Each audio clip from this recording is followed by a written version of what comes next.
Okay, this is Chad Lang here. In this video, I want to discuss how the Church of Jesus Christ of Latter-day Saints uses the BITE model, behavior control, information control, thought control, and emotional control to instill bias in its members regarding church history and what they think about life in the world and how they navigate in their minds people who fall away from the church or become disenfranchised using their own manuals. So we're going to be talking about the tarring and feathering of Joseph Smith as our example here. And so just to give a little background, in 1832, Joseph Smith gets tarred and feathered by 12 disgruntled people. He's dragged out of his house. He's staying at the Johnson farm in Hiram, Ohio. And he gets dragged out in the middle of the night. He's trying to nurse an adopted baby to health who has the measles. And he gets dragged out. And they threaten to castrate him, and they strip him naked, and they tar and feather him. And it's not good. Like, this is not a good thing. What these people did was bad. And I want to be upfront and say, hands down, it was bad. However, the way the church teaches this history at the Sunday school level shows how it installs bias in its members regarding how those members think about people who fall away from the church. So we are going to actually first I want to say that it's been said in anti-Mormon circles that Joseph Smith was grooming Nancy Miranda Johnson, the Johnson daughter, to become one of his plural wives. There isn't sufficient evidence for that, even though she does become one of his plural wives 10 years-ish later in Nauvoo. We don't know that that's what he was doing, and it's unlikely that the mob was motivated by that possibility, although it's not outside the realm of possibility, because Mary Rowlands Leitner says that he came to her in 1831 when she was 12 and introduced to her the concept of plural marriage. So it's not outside the realm of possibility that he was grooming Nancy Miranda Johnson, but we don't know for sure. So we're going to read from one of the church's own manuals what some of the motivations were. And this is from Primary Manual 5, Doctrine and Covenants, Church History, which I found on the LDS's church's website. And I remember the story in priesthood some 15, 20-ish years ago multiple times. And I've mentioned it in my videos where some guy, can't remember his name, I know his name now, some guy found that his name was spelled wrong on one of the revelations and concluded that Joseph Smith wasn't a prophet. And that was his motivation for being in the mob. And the lessons that I remember is that was specifically emphasized as opposed to any other reasons even being mentioned. And that's important, although I can't find a manual that specifically emphasizes that. The manual I did find says this, however. We're going to read it. Soon after and this is chapter 21, which would be the tarring and feathering of Joseph Smith. And this is 2 paragraphs above what the discussion of that event.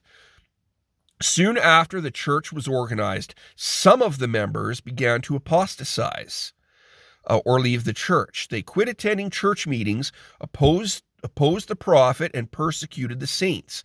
People apostatized for various reasons.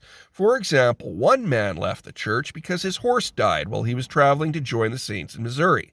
Another man apostatized after he saw Joseph Smith playing with children. He thought a prophet should be too serious to play with children. One man saw that his name was misspelled on a church document and thought that meant Joseph Smith was not inspired by God. This is Simon's Rider, who I'm talking about. Other people left the church because they did not receive the help they expected with their financial problems. This factors in too. Some members left the church because they could not forgive other members for actions that had offended them. After leaving the church, these offended people often became the church's worst enemies. So from this paragraph, we can see some guy, one man, another man, this dude, some unnamed person, and every single reason on this list, I have to say, is quite ridiculous. Okay? It leaves a person to the conclusion that people rebel against the church, or they leave the church, or they become disgruntled, or they become disfranchised for the pettiest, most ridiculous reasons. And I have seen and witnessed those sentiments being expressed in the church when I was attending in the YSA for 9 years. There is a gentleman in the bishopric who says anyone who leaves this church is an idiot. And I didn't like this guy very much, and quite frankly, I think he's an idiot. Because he doesn't understand anyone's point of view other than how much he loves his gospel. So this intentionally steers people to the conclusion that people leave the church for really dumb reasons, and maybe some people do. However, there are other people who leave the church, or they become disenfranchised from the church for what they feel are a lot more important reasons than this. But because the church has intentionally installed this bias that people leave the church for dumb reasons, this limits the ability to have an honest and candid conversation about what a person is feeling, what they're going through, what their reasons are. And I found in my multiple reactivation attempts that people were not interested in what my problems were, or at the very least, my own perception of what my problems were. They were more interested in how hurt they were that I could have any misgivings about wanting to participate in this wonderful religion, and how hurt they are that I'm going to hell because I'm rejecting this wonderful gospel. And so what happens as a result is that my needs and my issues never get addressed, or if they do feign wanting to listen, they'll only listen enough to have their biases confirmed, and then they'll interrupt, and then they'll perform what's called blame reversal and turn around back on you and tell you what a weak, faithless, horrible person you are, without us ever being able to get to the heart of the matter. And when you're being guilt-tripped and emotionally leveraged and emotionally blackmailed to participate in a religion that you're not happy with, that you're not able to discuss what any of your problems are, this is not a happy environment for you. This is not an environment based on growth, and you're not being heard, you're being silenced. Okay? You have to give up your authentic self and live in silence while people basically have a lot of assumptions. They think those assumptions are correct, and they're not interested in listening or communicating. And it's because of paragraphs like I just read, where these people left for petty reasons, that you don't know the outlying issues in the way the church teaches its own history. So I'm going to be reading from Charisma Under Pressure, which is a Joseph Smith biography by Dan Vogel. And we're going to be getting to the heart of why Joseph Smith got tarred and feathered here. So I have the page marked. So in late September, a newspaper published in Hudson Portage County, Ohio, reported that Booth and Simon's Ryder, who's the guy who saw his name misspelled, another defector, made a public renunciation of the Mormon faith at a camp meeting held in nearby Shalersville. Sorry, coughing. Ryder had been converted following Smith's healing of Elsa Johnson. So Elsa's the wife on the farm here. And a few pages earlier, Dan Vogel mentions that she wasn't that healed. Johnson's arm in March 1831, largely through the efforts of his friend Booth. So Booth converted Simon's Ryder, but soon after became concerned when he read the law of the church. Smith had revealed in 1831, particularly its demands that members consecrate their property to the church. So this is the law of consecration. Mormonism starts as a utopian communal movement, and there were a lot of utopian communal movements in the 16 to 1800s in America, and this notion of surrendering all your worldly possessions and living in peace and equality through religious communalism.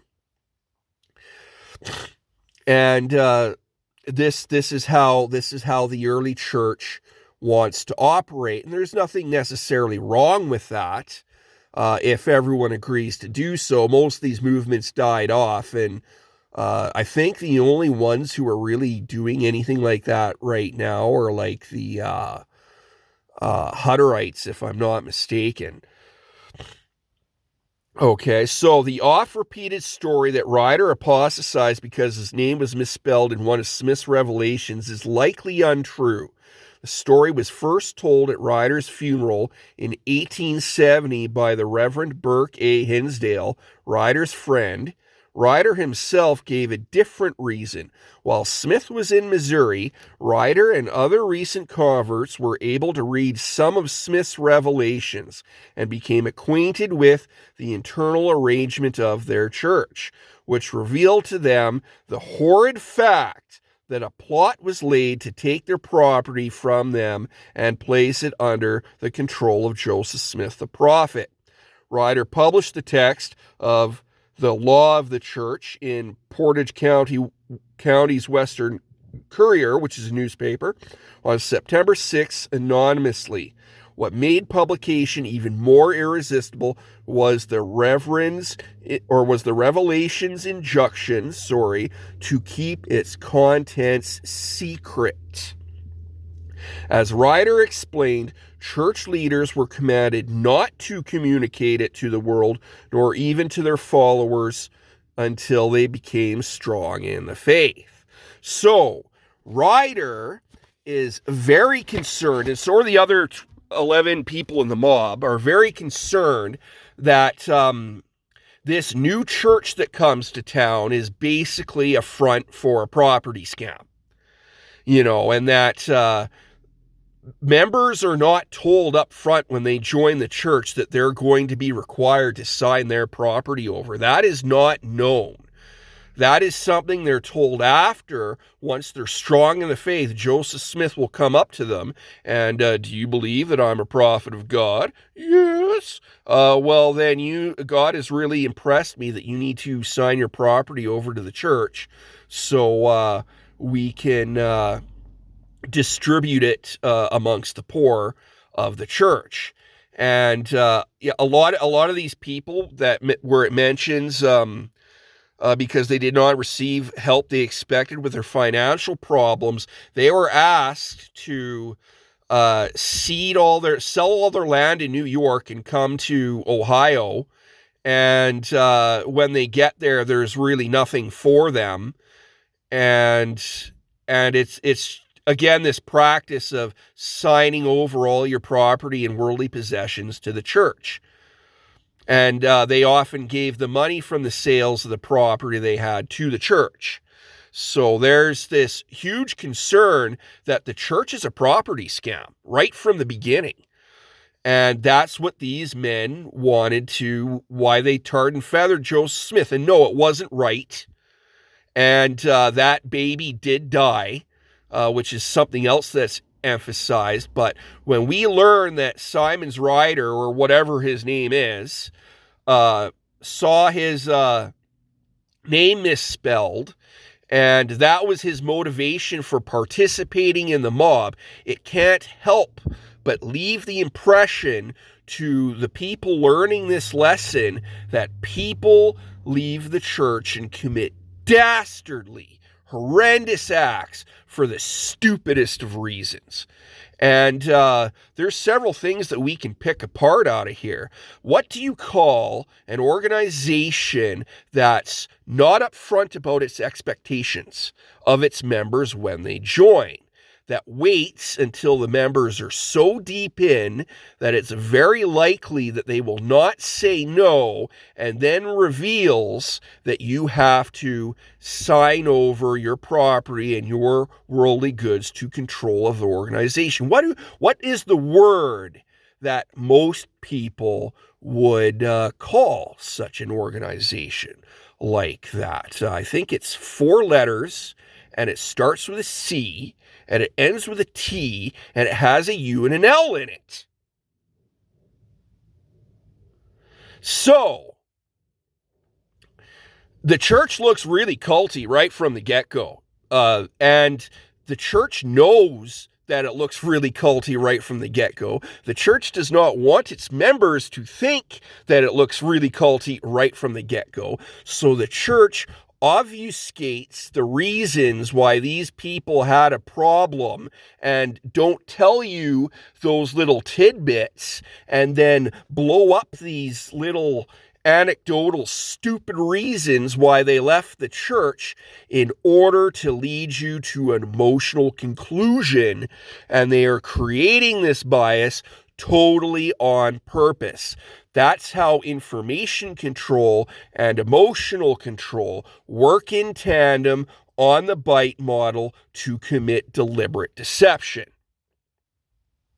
And the church is totally doing that on purpose. So you may not like what I have to say on the matter because you're a defender of the church. I really don't care. That's how cults work. Another example that I want to give, and this is a more modern example, is God, did the Immaculate Conception happen with the birth of Jesus Christ, or did God have sex with Mary with his physical body of flesh and bone?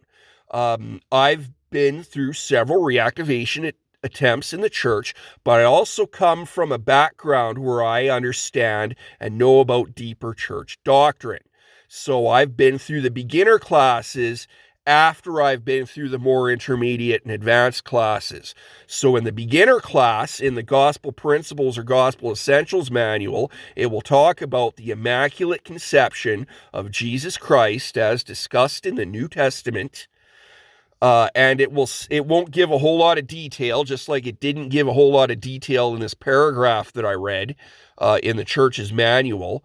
And it will say that it's super holy, it's so holy, and it's the Immaculate Conception. That's what people coming from other faiths or who generally know the Jesus story would expect to hear.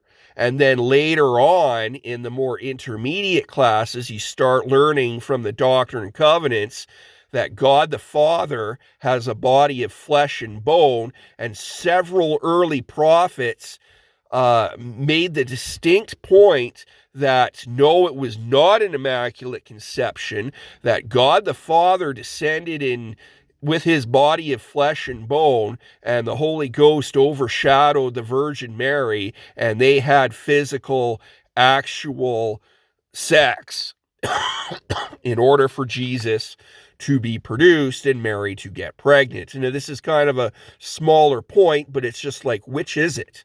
And why are you waiting until people are so deep in that you're revealing this doctrine that makes your religion more unique and sets you apart from the rest of mainstream Christianity, while in the earlier classes, you are just trying to tell people what they would expect to hear.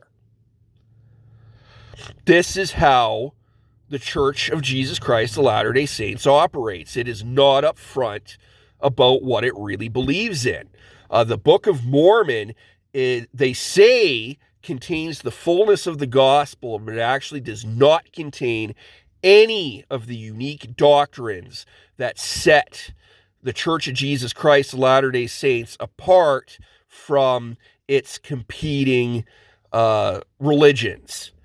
It's very generically Christian. It takes the hard line on certain things like infant baptism and whatnot, but all the stuff in the temple, baptisms for the dead, the endowment, God the Father having a body of flesh and bone, God is an exalted man, we can become exalted too, and that's our purpose on earth. None of that's and there are multiple gods, because God the Father has his own God the Father, and so on and so forth. And we too, once we become exalted, will have our own spiritual children, and the cycle will repeat ad infinitum in either direction. None of that's discussed in the Book of Mormon. In fact, Amulek tells Zoram that there's only one God. Zoram asks, is there more than one God? And Amulek says no. Amulek gives a very monotheistic Christian sermon in the Book of Mormon, and there is no indication of this deeper doctrine. Is that the truth? Is that what the church really believes? No, it's not. So either, if Amulek is real, either Amulek is committing deception by not revealing this deeper doctrine and telling a very generic Christian message, or the author of the book is committing deliberate deception, or the author of the book hasn't worked out the later evolving theology of Joseph Smith, and that's for another video.